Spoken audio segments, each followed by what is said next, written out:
Hello, and welcome to Jonathan Tobin Daily. I'm JNS Editor-in-Chief Jonathan Tobin. Thanks for joining me for another discussion on the most pressing issues in the Jewish world. Please like, subscribe, and give us good reviews when you listen to the show. Now let's get started. Mass killings in the United States tend to provoke very different kinds of reactions from the liberal political and media establishment. Attacks that can be linked, however tenuous or unlikely, to the political right are seized upon as an excuse to demonize conservatives and Republicans. Those that can't be associated with the right but involve gun violence are used to promote gun control laws. But comments about slaughter linked to Islamist extremism are very different. They are primarily used to scold the country not to connect the dots between such incidents and a growing tolerance for antisemitism in the country, as well as support for anti-Western violence in the Muslim world. This was demonstrated repeatedly in the aftermath of the New Orleans terrorist attack on the first day of 2025. While caution is always a good idea when commenting about a crime before all the facts become available, that's a rule that is never applied to incidents that can be employed as political fodder for the left. In his initial remarks about the New Orleans terrorist attacks on January 1st by a person already knew had declared that he was inspired by ISIS, President Joe Biden went out of his way to declare that no one should jump to conclusions about what happened. Nor was the president alone in taking that attitude.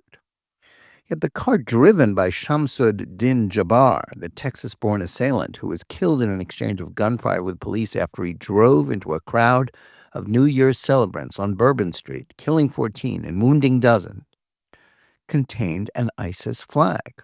The 42-year-old also planted explosives that fortunately did not go off.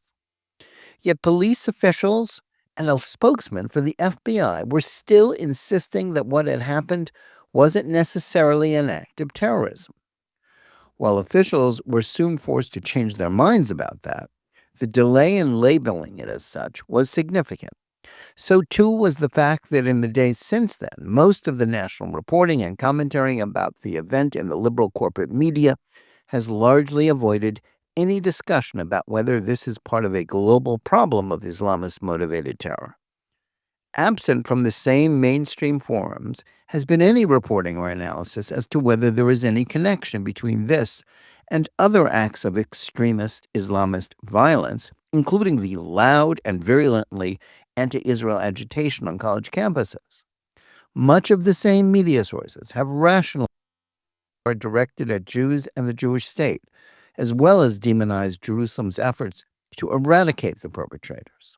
Indeed, the very suggestion that there is any link between what happened in New Orleans and the open anti-Semitism coming from pro-Hamas mobs on college campuses and in the streets of American cities has been dismissed as unfounded and irrelevant. That is true despite the fact that only hours after the Bourbon Street massacre, pro-Palestine demonstrators chanted in support of terror, Intifada Revolution, as they called it, in New York City's Times Square. Instead, officials and their cheerleaders in the press have congratulated themselves that Jabbar was a lone wolf who apparently acted alone without any help or connection to foreign terrorist groups. This is nothing new. Even at the height of the war on terrorism being conducted by the United States in the aftermath of the terrorist attacks undertaken by Al-Qaeda on American soil on September 11, 2001, the events were treated as having nothing to do with the deadly terror attacks of the Second Intifada from 2001 to 2005 that cost the lives of more than 1,000 Israelis.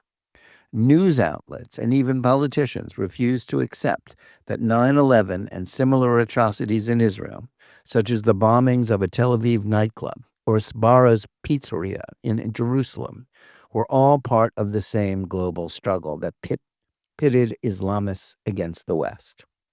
Terrorism against Americans is something the media has been willing to deplore unreservedly. But when Israelis or Jews are the victims, the condemnations always come with caveats that seek to rationalize or justify criminal violence as an understandable form of resistance in a manner that would never be considered acceptable when applied to terrorism on American soil. Though there has been a steady stream of incidents involving Islamic extremists over the last quarter century, Americans have largely forgotten about the threat of Muslim terrorism. Fatigue and disgust about the ultimately unsuccessful U.S. wars in Afghanistan and Iraq had something to do with it. The identification of the war on terror, a phrase that never made any sense since the opponent wasn't a generic description of terror, but the widely shared worldview of Muslim radicals, with these endless and unwinnable conflicts caused many, if not most Americans, to rethink the advisability of any such endeavor. Another element was the concerted effort by the administrations of both President George W. Bush and his successor, President Barack Obama, to distance the very real struggle in the United States was engaged in from any thought of a clash of civilization in the Muslim world. Bush was so worried about the possibility of a backlash against Muslim countries that were American allies, in addition to Muslim citizens and those living in the United States, that his constant refrain about Islam being a religion of peace is something of a common cliche. The belief that there had been a post 9/11 backlash against Muslims in the United States was unsupported by any real evidence. For the past quarter century, FBI statistics have shown that Jews have been the victims of the largest number of religion-based hate crimes, with the total consistently dwarfing those in which Muslims were targeted. Bush's willingness to downplay the fact that 9/11 and other acts of Islamist terror were rooted in a popular version of Islam was wrongheaded. Obama went further by signaling to the Muslim world that the United States owed it apologies while also prioritizing appeasing the Islamist regime in Iran. Just as dangerous was the way official Washington treated organizations like the Council on American Islamic Relations, or CAIR, as civil rights organizations rather than an anti-Semitic group for apologists for ISIS and other terrorists. The myth of a post-9/11 backlash has now been succeeded by an equally false idea that American Muslims were put at risk in the aftermath of the Hamas assault on Israel on October 7th, 2023. That is the basis for the Biden administration's decision to initiate a national strategy to combat Islamophobia, which essentially followed CAIR's lead on a largely fictional issue. Bias against Muslims exists, and all such prejudiced behavior is deplorable. But most of what groups like CAIR label as Islamophobia are nothing more than the efforts to shine a spotlight on the antisemitism and support for Islamist extremism that is widespread in the Muslim community. In the last 4 years, the Biden administration has sought to raise awareness about domestic terrorism. However, it did so in such a way as to avoid mentioning Islamists, something that would antagonize Muslims and left-wing groups that had embraced the misleading narrative about Islamophobia and the demonization of Israel. Instead of worrying about mosques and imams throughout the country that spread hate, or the way that CAIR sought to prevent scrutiny of such behavior, the Biden administration was focused on treating its conservative political opponents as terrorists. Under the leadership of Attorney General Merrick Garland, the U.S. Department of Justice and the FBI did a disproportionate amount of their resources to investigating dissent against liberal orthodoxies. In this way, it was opponents of abortion, parents who protested against school boards allowing divisive teachings about critical race theory and other toxic ideas into local school, and those who challenged the 2020 election results, who were labeled as constituting the primary threat from domestic terrorism. This was a dangerous misuse of federal power. Treating partisan disagreement as an imminent threat of terrorism politicized the justice system. It also distracted law enforcement officials, who are already more worried about being labeled Islamophobic than in scrutinizing genuine extremists from the Islamist threat. This also helped Americans from the growing support for anti-Israel terror that manifested itself in the wake of October 7th. The belief that the long-running war against the one Jewish state on the planet is entirely separate from Islamist threats against the United States is a myth.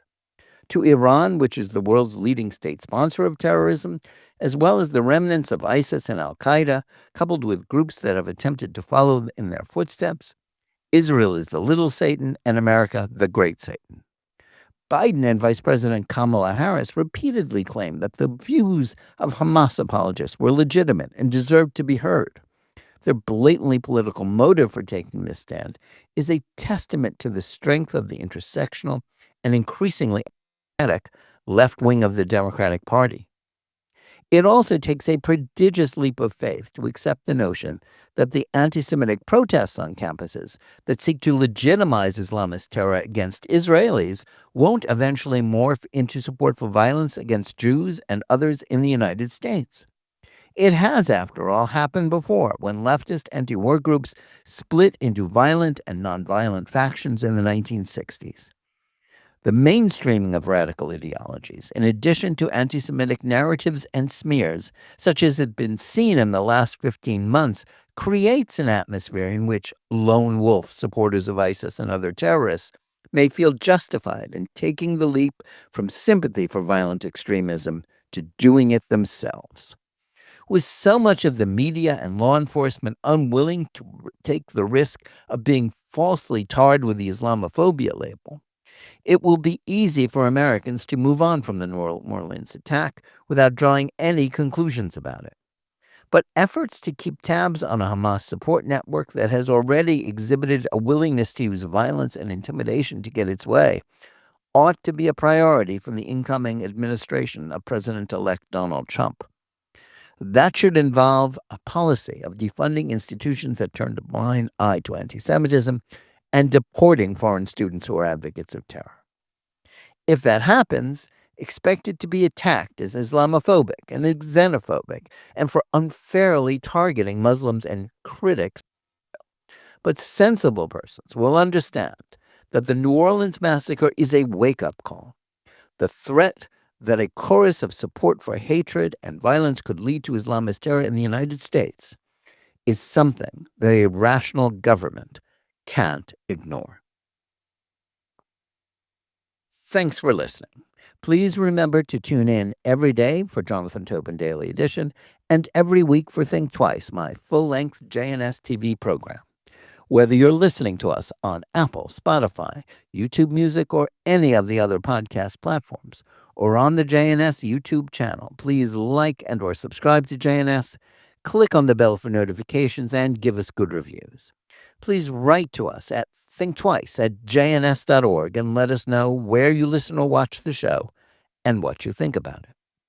And remember, keep reading and thinking for yourself.